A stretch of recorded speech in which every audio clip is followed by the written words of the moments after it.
Hello everyone, today we're going to be talking about multiplying rational expressions, but before we can go to multiplying, first we're going to actually just look at simplifying them. So first for just some rational expressions facts, a definition is that this is a fraction whose numerator and denominator are non-zero polynomials, so just like what we looked at last time with graphing these rational functions. And the domain, just like we saw last time, is going to be all real numbers except for those that make the denominator 0. And again, that is because whenever we divide by 0, that is undefined, so we cannot have that.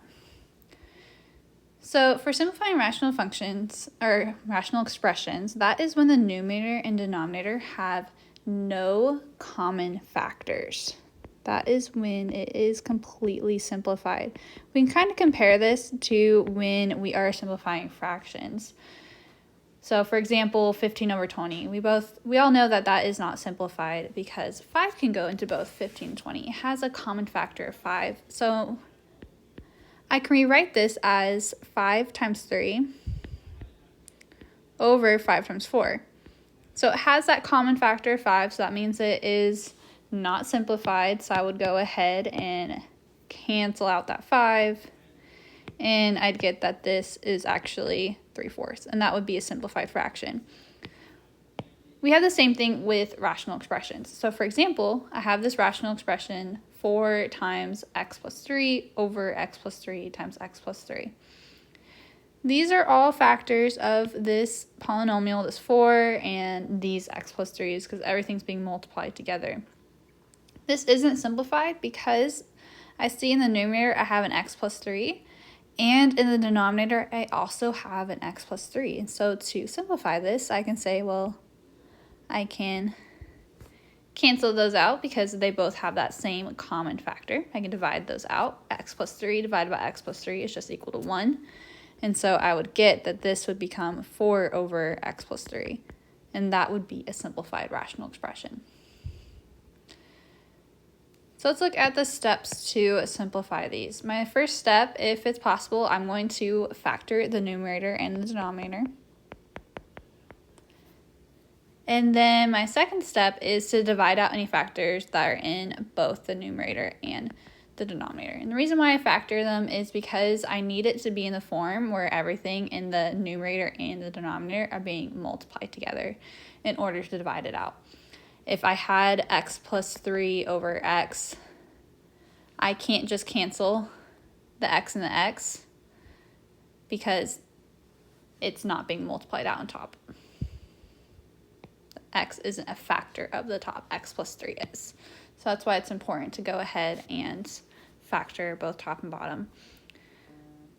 However, for this first example, we see that this isn't factorable, but I see there are common factors in both the top and bottom. I see this 24 and 6. I know those share a common factor of 6.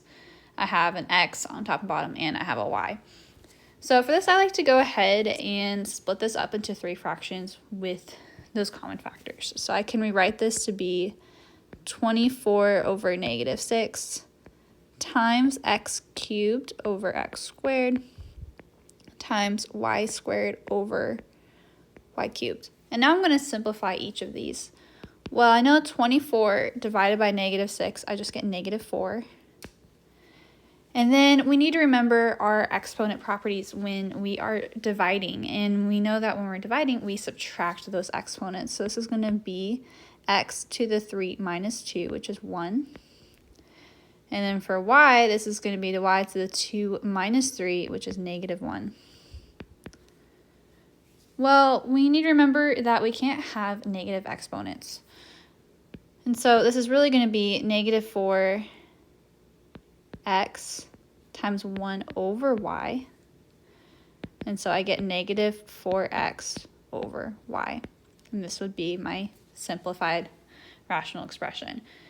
And then the directions say also to state any restrictions on the variable. And so the restrictions are going to be whatever values that make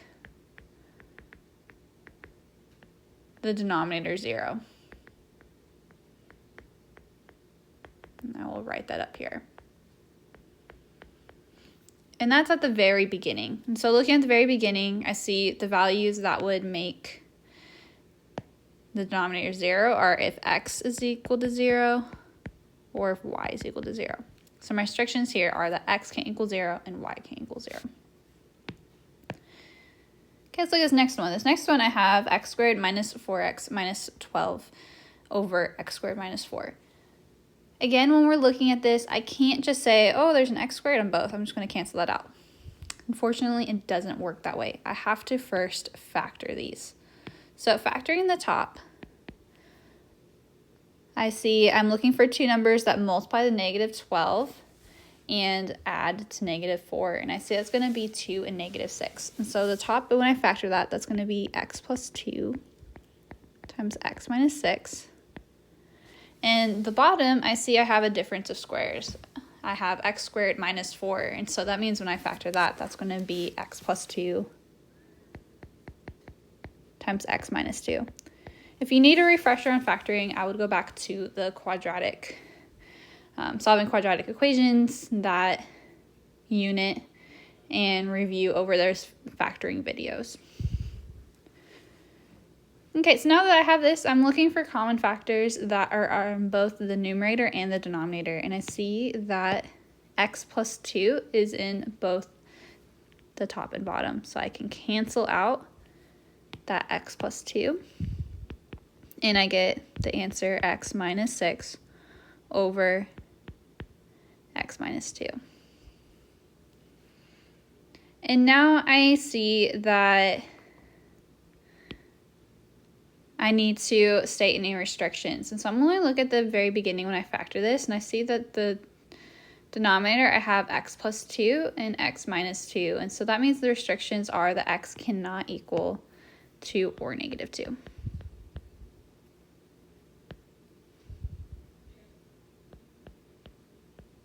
So I plug in those values into this fraction, I end up with 0. Now looking at one more, I have 2x plus 2 over x squared plus 4x plus 3. So I first want to factor both the top and the bottom. And looking at the top, I see I have a GCF of 2. So I want to factor out that 2, and I have 2 times x plus 1.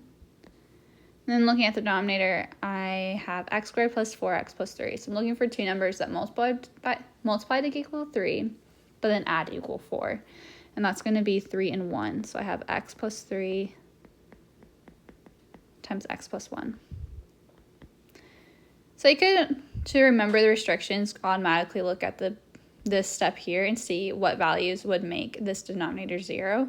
And I see that's going to be negative 3, negative 1. So I can automatically just write that here. So x can equal negative 3, negative 1. Now looking to see if we're simplifying a common factor in both top and bottom, I see they both share an x plus 1. So I can cancel out the x plus 1, and I'm left with 2 over